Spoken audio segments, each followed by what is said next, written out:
사람들이라도 소학에 대한 그 지식이 부족하기 때문에 요즘 공부하는 사람들은 우리 한림원에서 공부할 때 소학을 먼저 하고 그 다음에 논어를 하고 그 대학 중용을 하고 맹자를 하고 그 다음에 저기 그 근사록을 나중에 하고 그 요게 2년 과정이에요. 한림원에서 요게 2년 과정이고 요게 그 3년 과정이었어요. 3년은 오경, 요거 사서 한림원의 과정이 이렇게 됐었어요.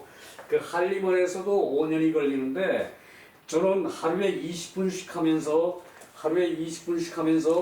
요거 1년, 자 요거 다시 1년, 요거 2년, 또 요거 1년, 요때는 요거 1년에 할 수 있을 것 같아요. 1년은 아무래도 한 2년 정도 해야겠네요. 그렇게 하면은 2, 4, 6, 7년이죠. 내가 10년 살까 모르겠네요. 7년인데, 자, 요렇게 하면은 이게 저기 순차적으로 이게 다 저기 완결이 되는데, 요렇게 할 수 있을지는 그건 이제 두고 봐야 알 일이죠. 사람의 운명은 내일을 몰라요. 하늘만이 알고 있어요. 하늘이 알아서 하는 게 아니라 아무도 모른다는 뜻이에요, 그게. 그러다 보니까 이때까지 살아온 것만 해도 고마운데 그 고마운 마음으로 제가 이걸 하는데 무슨 저기 기약을 정하고 하는 거는 그건 저기 바람직하지도 않아요. 그러나 정상적으로 내가 100세를 채운다 그러면은 내가 100세를 채운다 하면은 요거 7년이죠. 그렇게 하면은 뭐 이런 것도 좀 볼 수 있을지도 몰라요. 그러나 뭐 그런 거야 저기 하늘이 알 일이고 내가 알 일이 아니죠. 자, 이제 서론 그러면은 얘기는 어느 정도 됐네요. 자, 서론 들어가서 사기, 세가, 왈, 공자가 명구, 자가 중리, 기선, 송인, 그 선조가 송나라 사람, 구가 숙량을, 공자의 아버지가 숙량을, 어머니가 안징제 그랬거든요. 자, 여기서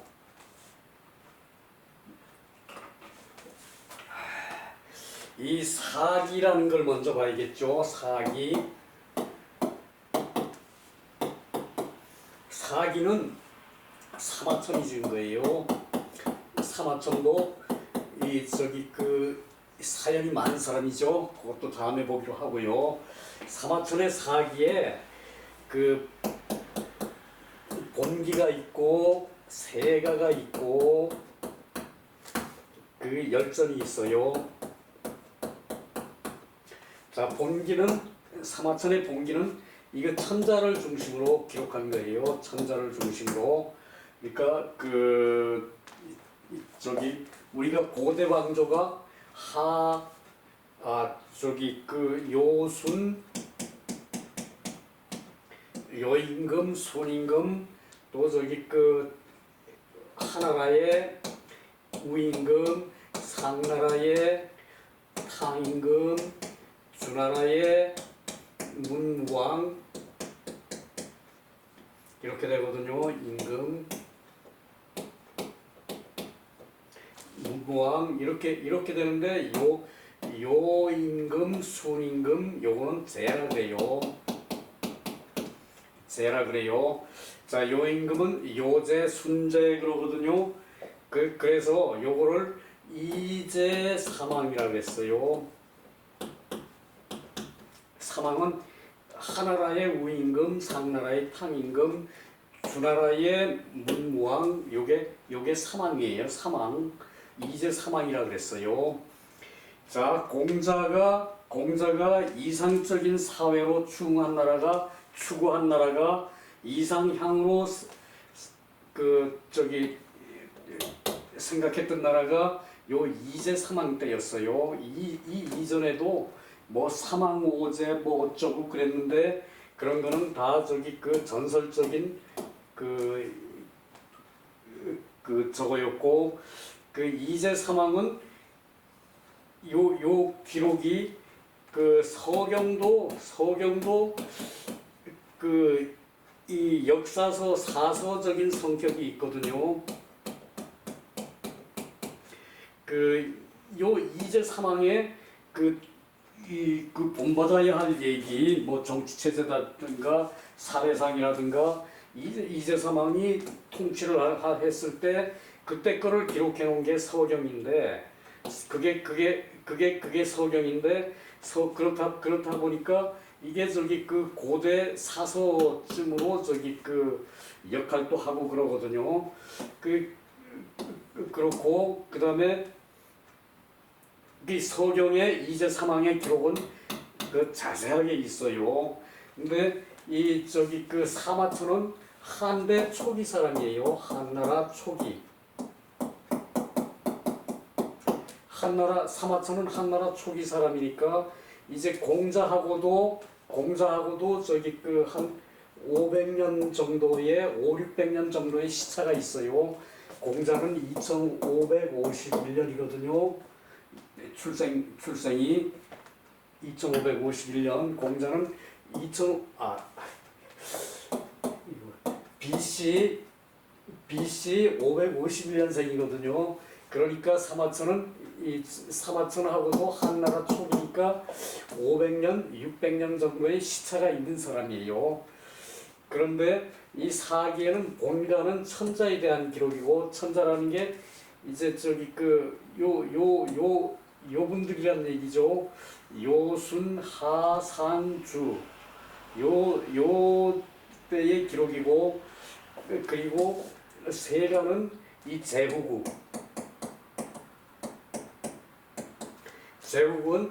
중국은 엄밀한 의미로 이제 봉건국가라고 얘기하기는 사실상 힘들어요. 그런데 봉건국가의 색채를 띈 제국이었죠. 워낙에 땅덩어리가 넓으니까 요쪽 노나라는 주공한테 주고, 저쪽 서쪽은 주나라에서 요쪽 동쪽은 노나라는 주공한테 주고, 저쪽 서쪽은 소공한테 주고, 노나라 주공의 아들들한테 그런 식으로 나눠가지고 이렇게 다스리게 했어요. 무슨 뭐 벼슬을 한 누구한테는 어디를 주고 이런 식으로. 그러다 보니까 요 제후국이 생긴 거죠. 중국에서 동북공정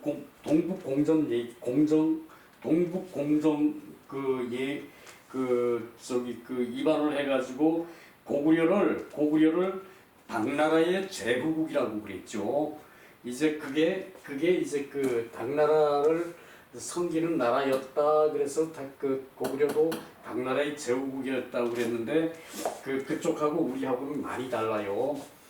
그 얘기고, 열전은 이 당시 개인은 신하 뭐 또 기이한 행동을 하는 사람들, 뭐 때로는 도둑까지 이 열전에 다 기록돼 있어요. 그래서 열전이 70권, 요게 30권, 요게 뭐 30권 그래가지고 사마천의 사기가 130권이래요. 아주 방대한 양이죠. 사마천의 아버지가 기록하던 거를 사마천이 이어받아 가지고 요 130권을 완성한 거예요. 2대에 걸쳐서. 사마천의 아버지가 저거였답니다. 사관이었대요.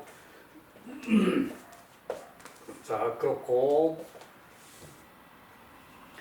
자, 공자는 그래서 공자는 제후가 아니죠. 제후가 아닌데 왜 세가에다가 기록을 했을까요? 이 공자가 비록 시대는 한 500년 정도밖에 안 되지만 사마천의 그 역사관으로 공자는 제후에 버금가는 일개 개인이 아니고 제후에 버금가는 인물이다 그래가지고 세가에다가 기록을 했어요. 제가 이 지성이라 그랬거든. 사마천은 공자를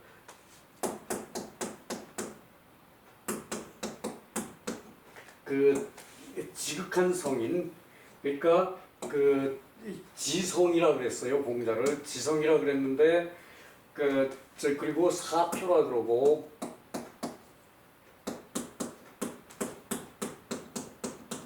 사표 스승의 징표라는 얘기죠. 그 후대에 또 만세를 붙여가지고 만세사표, 만대의 스승이라는 얘기죠. 만세사표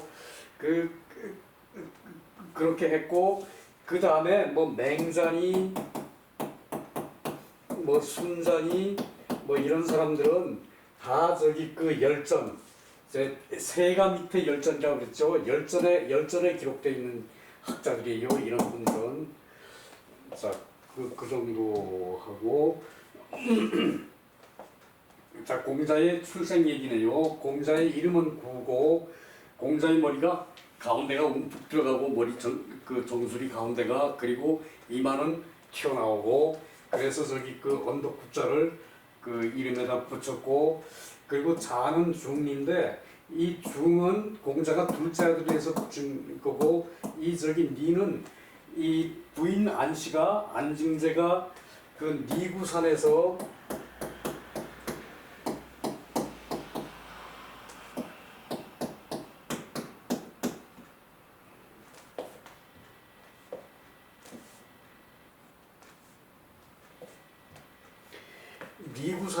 니구산에서 이 상처변이 있나 모르겠네.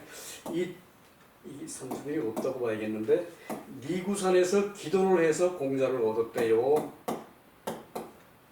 이제 니구산 그러니까 사는 산인데 이제 산이 붉은 산이었나 봐요.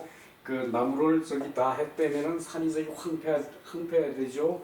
그런 산이었던가 봐요. 니구산이라고. 붉은 산인데 이제 이렇게 언덕이 있었다는 얘기죠. 이 언덕구 니는 진흙 니자예요. 니구산에서 기도를 해서 간절하게 기도를 해서 공자를 잉태를 했대요. 그래서 이 자에 이 진흙 니자가 들어가요. 중리. 공자가 둘째라는 사실은 이 숙량을이 3번 결혼을 했대요. 3번 결혼을 했는데 위에 공자의 누나가 9명, 형이 1명 있었어요. 근데 이 형이 불구였대요. 불구해서 숙량을이 공자의 아버지가 이 부인 안씨랑 만날 때 그때 나이가 70인데 안씨 나이는 16, 어떤 책에는 17이라고 나와요. 이 16된 부인을 70된 노인이 맞이해서 저걸 했으니까, 그러면서도 안씨 부인이 아들을 점지해 달라 그러고 니구산에 가서 간절하게 기도를 할 정도였으니까 이 관계가 어떤 사이인지 알 법도 하죠. 그런데 사마천의 사기세가에 나오는 얘기로 이 두 분의 결합이 야합이라 그랬어요.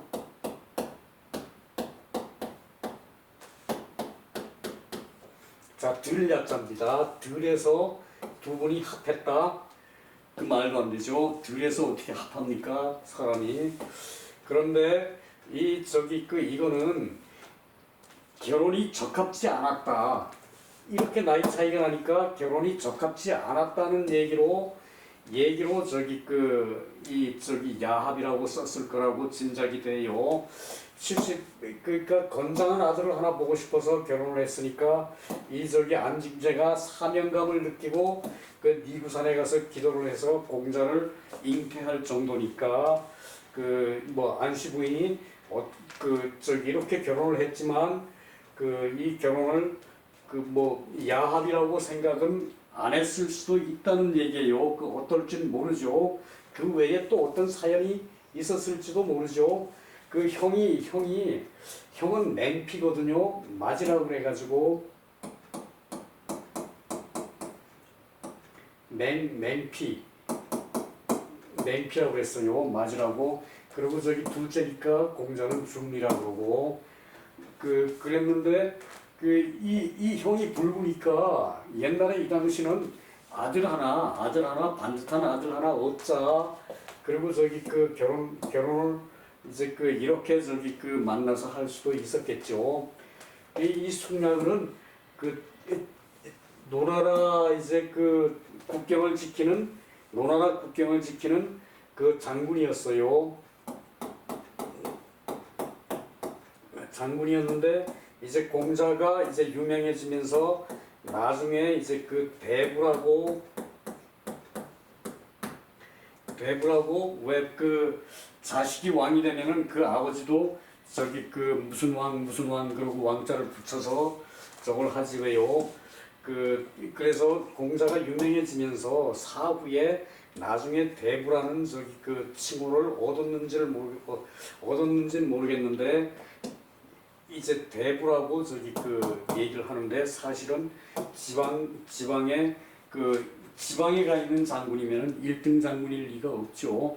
그냥 저기 뭐 중간급 이제 장수 뭐 그 정도 이제 됐겠죠. 그렇습니다. 그리고 이 공자는 성이 공시죠. 성이 공시인데 아버지는 성이 숙량이에요. 이름은 흐리고. 자, 다르죠. 옛날에 저기 이 당시 뭐 제후국이 되면은 노나라의 제후가 되면은 뭐 노씨로 한다든가 노나라 노자죠. 노씨로 한다든가 지금도 이 노씨 있어요. 우리나라도 있고요. 노씨로 한다든가 이제 그런 식으로 했는데 공자가 유명해지면서 성이 공씨로 바뀐 것 같아요. 이제 여기 아버지가 숙량이 성인데 아들은 공씨라는 게 여러분이 지금은 이해를 못할지 모르더라도 그런 게 있어요. 그리고 그 선조는 송나라 사람이라 그랬거든요.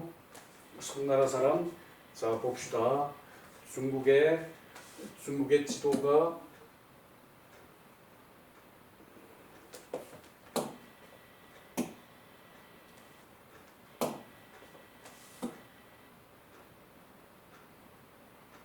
뭐 익사 그래요. 제가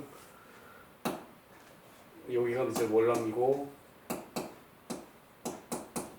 여기가 이제 서쪽 서융이고 여기가 북만이고 북적이고 여기가 동이에요. 동이. 황하문맹역이에요. 황하. 양지강이